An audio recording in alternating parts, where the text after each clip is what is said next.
नमस्कार दोस्तों। बच्चों, सबसे पहले कुछ महत्वपूर्ण बातें करनी, जैसा कि हमने पिछले नोटिस में डिस्कस किया था और आज भी, और इससे पहले क्लासेस में बच्चों को जो भी फॉर्म भरने में इश्यूज आ रहे हैं छोटे छोटे, वो उन्होंने कुछ कुछ हमें डिस्कस किए थे और मैं उस पर छोटे छोटे पॉइंट्स जो इम्पोर्टेंट है उन पर बात कर लेते हैं, जिससे कम से कम आपसे गलती ना हो। आयोग का नोटिस जो आया, नोटिस तो 83 पेज का बहुत लंबा है, ठीक है। इसमें शॉर्ट पॉइंट जो इम्पोर्टेंट है आपके लिए फॉर्म भरने से पहले, वो कुछ पढ़ लिए गए, जिन पे महत्वपूर्ण महत्वपूर्ण बिंदुओं पर बात कर ली जाती है। जैसे सबसे पहले हमें ये ध्यान देना होता है कि हम जो डिटेल भरें, वो डिटेल किस हिसाब से भरी जाए। तो बड़ा एकदम क्लियर लिखा हुआ है आयोग ने कि आप मैट्रिकुलेशन सर्टिफिकेट के अकॉर्डिंग भरेंगे, मतलब हाई स्कूल की मार्कशीट में जिस तरह डिटेल दी गई आप उसके अकॉर्डिंग भरेंगे।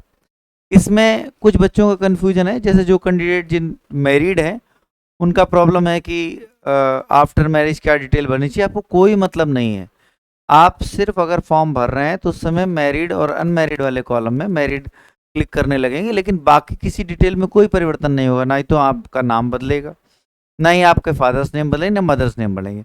वहाँ पर हस्बैंड नेम का कोई कॉलम नहीं होता। तो डिटेल भरते समय आप उसी तरह भरेंगे जैसे आप मैट्रिकुलेशन सर्टिफिकेट में जो आप पहले भरते थे उसी तरह रहेंगे। अगर चाहें तो ज़्यादा से ज़्यादा आप एड्रेस बदल सकते हैं, मॉडिफाई में जाकर मॉडिफाई का ऑप्शन आ रहा होगा उसके अकॉर्डिंग।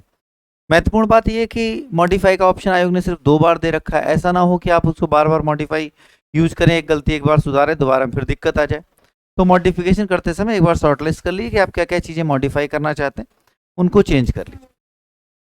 इसके अलावा कुछ और पॉइंट्स हैं जिससे जिन पे बात करनी इंपॉर्टेंट है। जैसे हमारे पास सबसे महत्वपूर्ण बात आता है कि फोटो को लेकर फॉर्म भरते समय अगर हम फोटो वाले कॉलम को ध्यान नहीं देंगे और उसको ऐसे ही भर देंगे तो दिक्कत आएगी। आयोग ने पहले क्या करते थे कि हम जो फोटो अपलोड करनी होती थी वो रजिस्ट्रेशन करते समय भरवा ली जाती, दोबारा नहीं अपलोड करनी होती थी।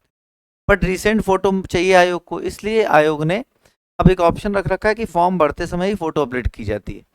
अब इसके लिए एकदम क्लियर हमारे पास जो है फॉर्मेट दे रखा है क्लियरली कि आप फोटो जो अपलोड करेंगे तो किस तरह अपलोड करेंगे।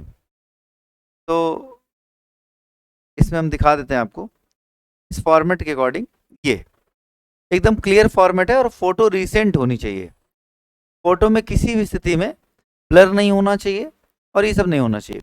कुछ बच्चों ने गलती की, 1.5 साल पहले फॉर्म भरा था, फोटो वही रख रखी, वही दोबारा अपलोड कर दी। मुझे लगता है रिसेंट फोटो, जैसा कि शायद जून से कहा गया कि जून के बाद की होनी चाहिए, 3 महीने की रिसेंट की फोटो के अकॉर्डिंग होनी चाहिए। तो आप जो है नई फोटो क्लिक करें और नई फोटो अपलोड करें। नहीं तो ऐसा होगा क्या कि आयोग के पास आपका डेटा होगा और उससे दिक्कत आ सकती है। इसके अलावा जो और पॉइंट्स हैं उनमें आप, जैसे मान लीजिए बेसिकली बात की जाए ईडब्ल्यूएस सर्टिफिकेट को लेकर, ईडब्ल्यूएस सर्टिफिकेट में जो ईडब्ल्यूएस का सर्टिफिकेट है वो आपका दिया गया जो है ईयर 22-23 के लिए, है ना, यही दिया गया नोटिस है, 22-23 का होना चाहिए, वो रिसेंट भरना है और वो एक डेट दी गई थी 8 अक्टूबर से पहले का बना होना चाहिए, ये बात दी गई। ईडब्ल्यूएस सर्टिफिकेट को लेकर स्टेट और सेंट्रल को लेकर बहुत सारे बच्चों ने प्रश्न उठाए थे कि स्टेट का होना चाहिए, सेंट्रल होना चाहिए। कुछ जानकार लोगों से बात करने के बाद ही पता चला कि ईडब्ल्यूएस सर्टिफिकेट एक ही बनेगा।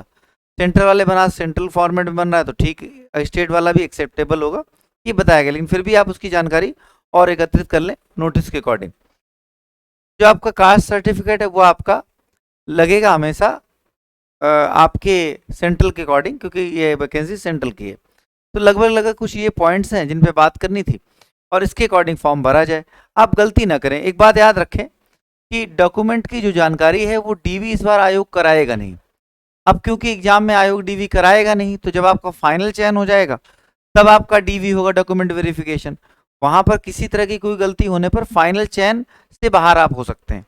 इसलिए इस बात का पूरा ध्यान रखें कि आप जो भी डिटेल प्रोवाइड कराएं वो एकदम क्लियरली सब कुछ पढ़कर फॉर्म इस बार बहुत ज़्यादा सावधानी से भरने की ज़रूरत है।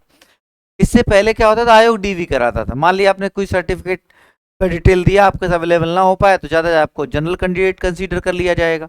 लेकिन इस बार तो आप उस कैटेगरी से फाइनल चयन पा लेंगे।